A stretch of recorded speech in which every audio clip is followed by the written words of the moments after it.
As storytellers, we believe it is imperative for us to study the art of storytelling. Today, we're going to be discussing a huge question that plagues every single writer: when to start. Now, we're not doing a call to action for you to get on your computer and start writing the story, although you should go do that. No, we're interested today in the question of when do we start in the story. Once again, we understand the obvious answer is at the beginning, but we aren't in the business of obvious answers. We want to know what is the right place to put our beginning. In answering this question, it really comes down to the type of story that you are wanting to tell. A lot of storytellers, including Aristotle, will say that starting in the action is the best choice. We see this in Star Wars, Mad Max Fury Road, and Indiana Jones and the Last Crusade. This is a good choice for stories that tend to have a lot of action. Because we are promising the audience an action-filled story, it can serve us well to give it to them early and then get into things like exposition. We see this with the opening of Indiana Jones and the Last Crusade. Indy goes after the cross of Coronado, and then we get into the exposition for the story at hand.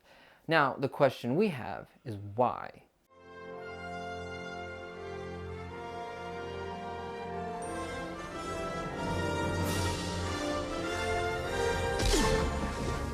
Why do stories like these work well with starting in the middle of something, throwing the audience onto the ride when it's already moving?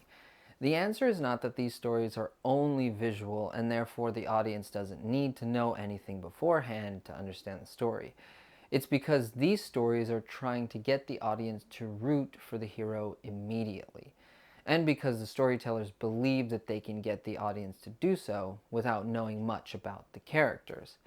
These films aren't cheating, they are simply using their action sequences to show the audience instead of telling. However, beginning a story in the middle of some action doesn't work for all types of stories. With stories like Jane Austen's Pride and Prejudice and films like Clue, they shy away from starting with action. Why is that? Because these are stories that need the audience to learn certain things before they can understand the rest of the story. In Clue, we watch the characters arrive at the mansion and wait around for the meeting to start. This mirrors our own experience as the audience.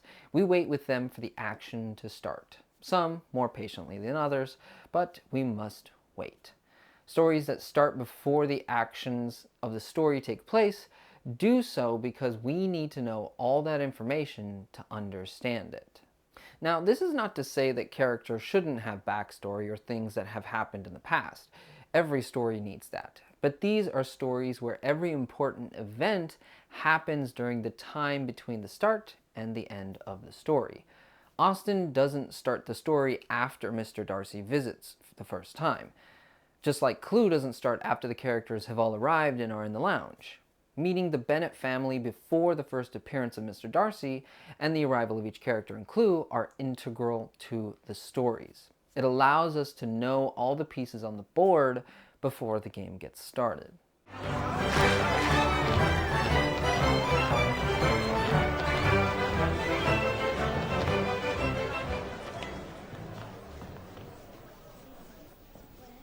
And then there's the third major option, starting the story after a major event in the story. These are stories like Jane Austen's Persuasion, Shakespeare's Hamlet, and 12 Angry Men. In these stories, the major event isn't shown. We don't get flashbacks to that thing that happened before the story starts.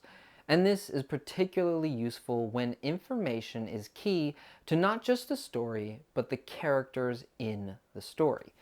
Murder mysteries will thrive off this. Sherlock Holmes has a whole catalog of stories like this.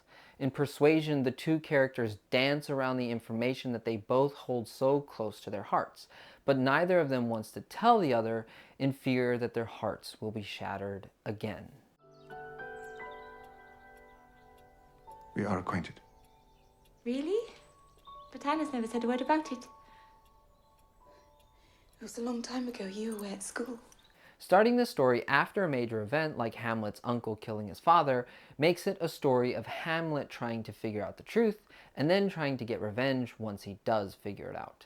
By starting these stories after the important event, we, the audience, are able to go on the journey of discovery with the characters. In 12 Angry Men, we see the scared defendant whose life is in the jury's hands for just 2 shots, because that's not what matters. What matters is what the jury does with the information they are given. It's now your duty to sit down and try and separate the facts from the fancy. One man is dead. Another man's life is at stake. Stories that use this method are ripe for gut-wrenching reveals and reversals of fate. So, as you can see, the answer to the question where to start isn't a one-size-fits-all answer. It depends on the story and how you want to tell it. I'm sure the stories of Hamlet and Persuasion could work if the writers gave you the major events in a prologue, but they wouldn't be the masterpieces they are without them. So, when you're trying to figure out where to start in your story, consider these 3 methods and see which is best for you. And as always, keep writing.